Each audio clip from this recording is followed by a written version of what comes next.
Tash here. TTV underscore thin. We are live almost every single day. Chat, say hi to YouTube. YouTube, say hi back. We're going over two things. Elemental reactions coming to Wuthering Waves and what that means. And also we're going over this new Endgame. So let's break this down. Fantasies of the Thousand Gateways. Sounds like your mother's AR, right? Let's keep it pushing. So, first of all, let me actually download the pictures so that way we could read these in real time. Yeah? Thoughts. But yeah, I'm excited, man. So this has confirmed to be a weekly game mode, and I'm excited just to see what they have. So this first picture, I don't think really has much. So launch time is 2:17. Server time, which is perfect. That's I think the first thing we're gonna hop into. I'm not gonna lie to you. I think the first thing when we go live. Also, Lavender, good morning. Is we're gonna try to complete all the end game ASAP. Just be on the lookout for that. We'll be live 24 hours that day. Eligibility, reach union level 30. As Pokimane says, if you're a broke boy, just say so. Don't be a broke boy. Do your quest and whatever. So, gameplay rules. In the fantasies of 1,000 gateways, experiment with different lineups, enhance your team with metaphors and dreamscape aids, and conquer challenging battles. Earn elusive points for each completed challenge and unlock valuable rewards, including Asterite and Shell credits.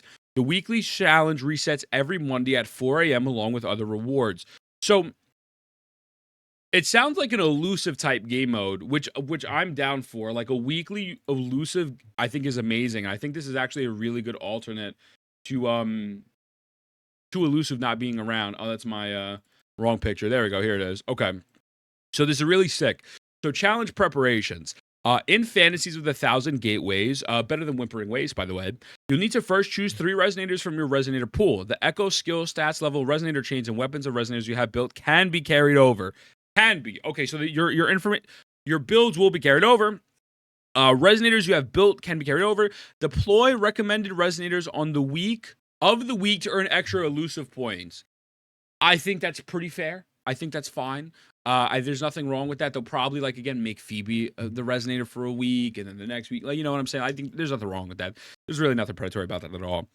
Before someone's, well, you know, Ethan, they're really making the game cater. Shut the fuck up, all right? So Dreamscape aids. In Fantasies of the 1,000 Gateways, Dreamscape aids become available upon initiating battle. Every combat move gradually increases the dreamscape energy.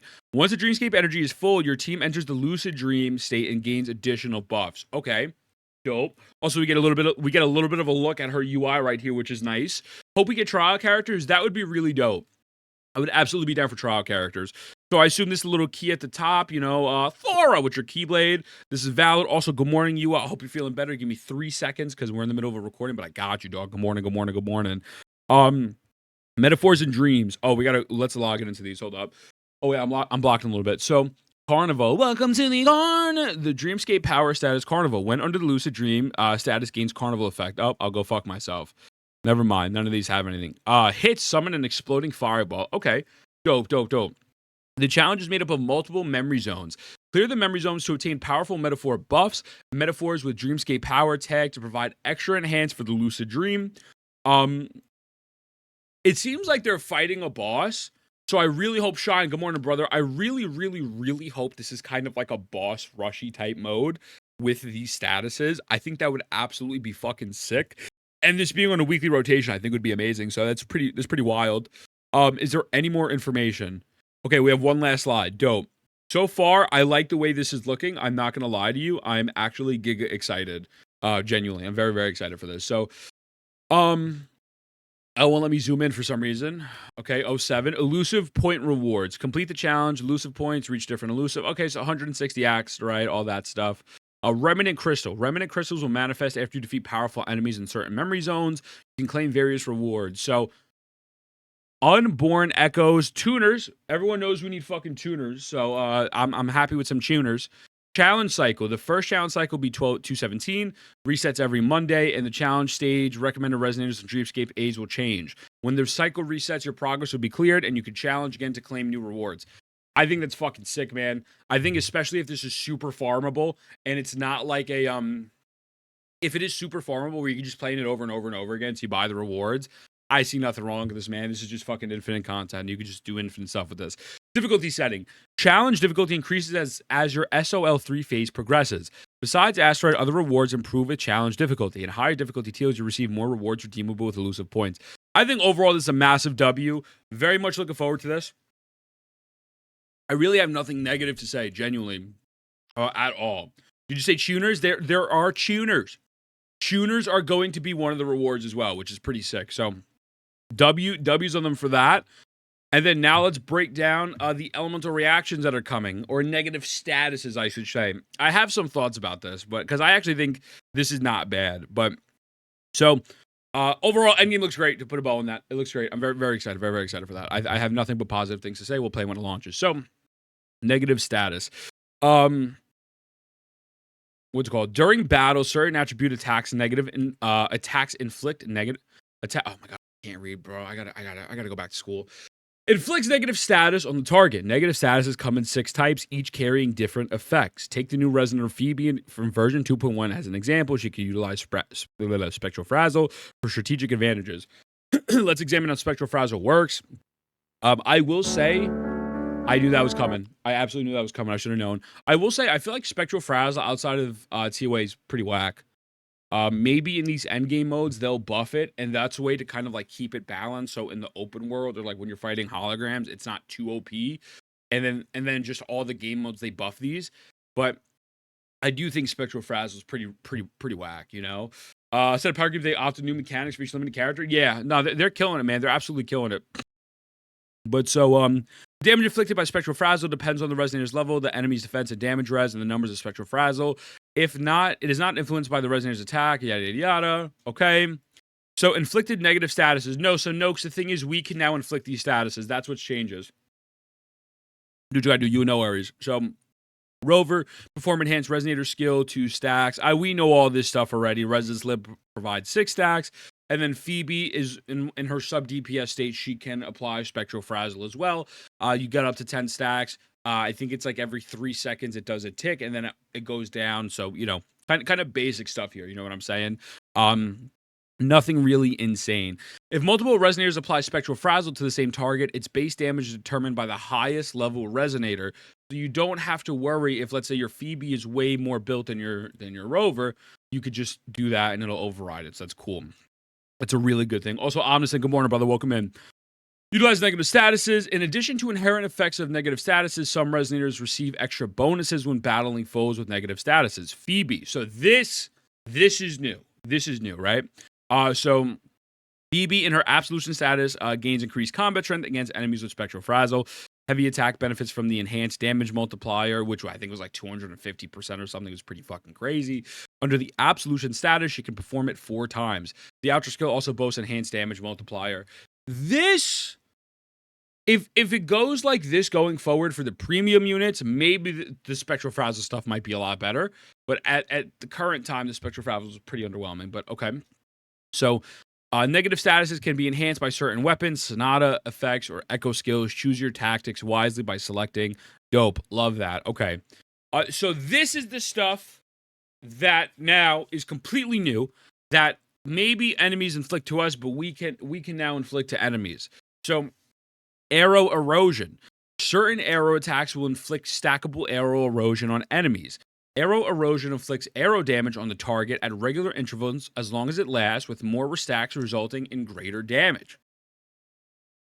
I wonder what the max is of this. Like, can I just get arrow erosion up to like, you know, a million or something? Obviously not a million. Geon buff? Yeah, that's a big Geon buff. Like, that's a big Geon buff. Like, if this is actually good and stackable, my assumption is that the timer for it to tick off is probably pretty fast, especially if it's like doesn't have a big cap like that. So enemies have debuffs, right? I think it stacks to 10. Maybe it does stack to 10, but even if it's stacked to 10s, I think, you know, it's still a buff for Geon, right? I don't think they're going to turn every character DOT. We're going to find out right now, right? We'll see what the deal is. Also, good morning, San. So Havoc Bane. You nearly adopted the darkness. I was born in it, molded by Genshin Impact. Certain Havoc attacks will inflict Havoc Bane on enemies. Havoc Bane accumulates stacks automatically while it remains active. Once it reaches its maximum stacks, it deals Havoc damage to the target and removes Havoc Bane and applies Havoc Bane to nearby characters. Will inflict havoc, bane on enemies. Accumulated stacks automatically while it remains active. Once it reaches maximum stack. So, like, does it, when it says to nearby characters, does that mean nearby enemies? It sounds like a spreader. It does. Also, Yuria, what's going on? Like, does this mean like it goes to enemies, or like does this go to us?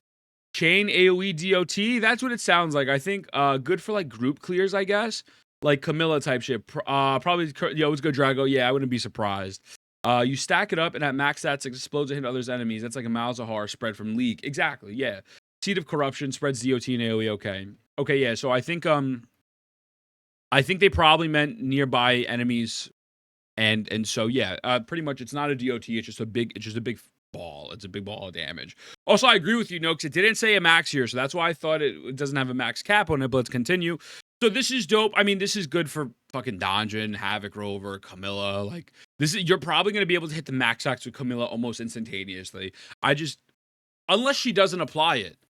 Oh, wait a second. Oh my god, I just thought about something. What if the older characters don't apply these? You know what I'm saying? I just thought about that before we even go on.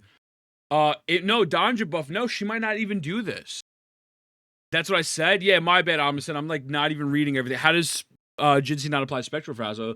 It's gonna be a separate power creep. Yeah, this is their version of power creep, boys. Also, Borneo, good morning, brother. Welcome in. Yeah. Rover has it. Yeah, but Rover's the main character. They don't because they added to Rover, but not to others. Yep.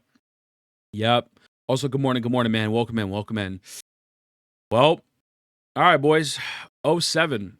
Games turning into Honkai Star Rail faster than Honkai Star Rail turned into Honkai Star Rail, right? Creative power creep. We're cooked. Creative power creep. I will say though, I feel like these probably won't be that broken. If Spectral Frazzle's kind of like the standard, I mean, we'll see how Phoebe goes. But let's see what happens. So let's continue. Fusion Burst.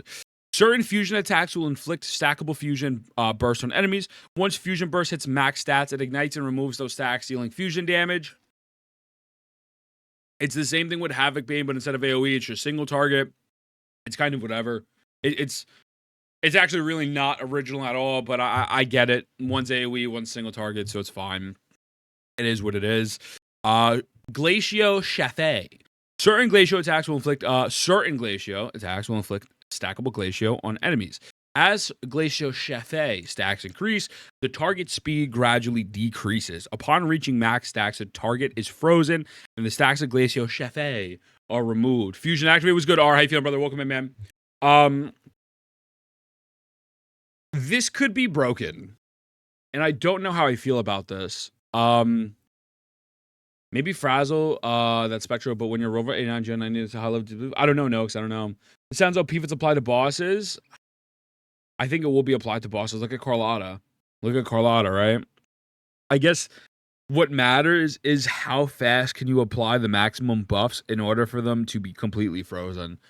I feel like permafreeze, in my genuine, humbly professional opinion, I feel like if they were to do something like this, as opposed to them doing a freeze, I would have rather liked to just saw like a res shred by like 20% or something.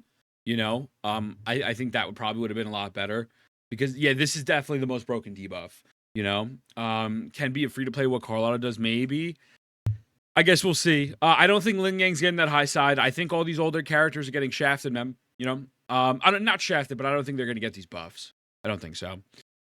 Surely we get an attack speed character that can machine gun freeze. Surely. And then Electro Flare. Certain electro attacks will inflict stackable electro flare. When electro flare is active, it weakens the target's attack with more stacks, further reducing their strength. I like this. I think Glacio, Electro, and Arrow are pretty fucking sick. These two are kind of just basic. Listen, man. I think this is good. I think this just adds more nuance to the combat. I just think other than Glacio freezing, because I think this is absolutely going to be broken. I really do. I think this will be very broken. Obviously, depending on the attack speed, the buffs, etc., how often you could apply it. Their implementation of this we'll have to see. But in theory, this just adds more fucking depth to the combat. and it's not like outro skills where like you have to outro from an arrow to a Havoc character to get a debuff, you know? So I'm not gonna lie to you, I am a fan of this. I really am. I really am. What are you guys thinking so far? I mean, we will eventually have more than 6 optimal teams depending on what each stage favors. True. Basically stunning enemy, yeah. I wish Electro was like Spectral Frazzle, but it's whatever. I think Electro's fine. It's just weakening the enemy, right? Vars bitched about it. Did Vars bitch about this? I wouldn't be surprised.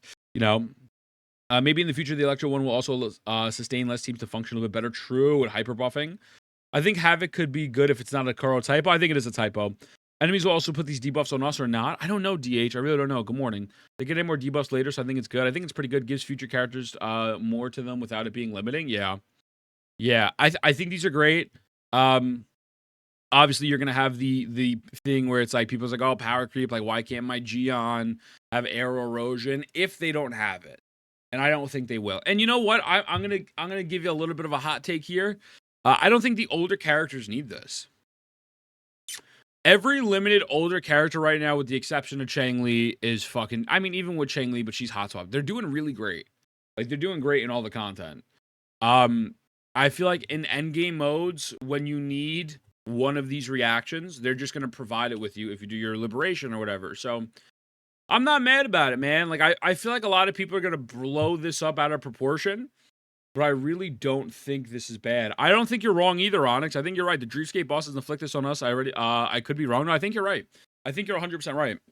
I think at January he'd be the best character in the game. Yeah, exactly, Scotty. So I'm not mad about this. I'm here for it. I think this is really good stuff, man. I think they're absolutely cooking, and Genji can have her. So with that being said, I think it's more of a playstyle thing. Jinxie was burst. Gion's kind of bursty. I think these are just instead of one nuke dead. Oh yeah, exactly, Shammy. Exactly. It's a bleed style. It's a bleed. I think they bring a 4-star to 2 per doing with these new effects. I wouldn't be surprised. But yeah, with that being said, boys, YouTube, I love you, and I'll see you in the next one. Mwah.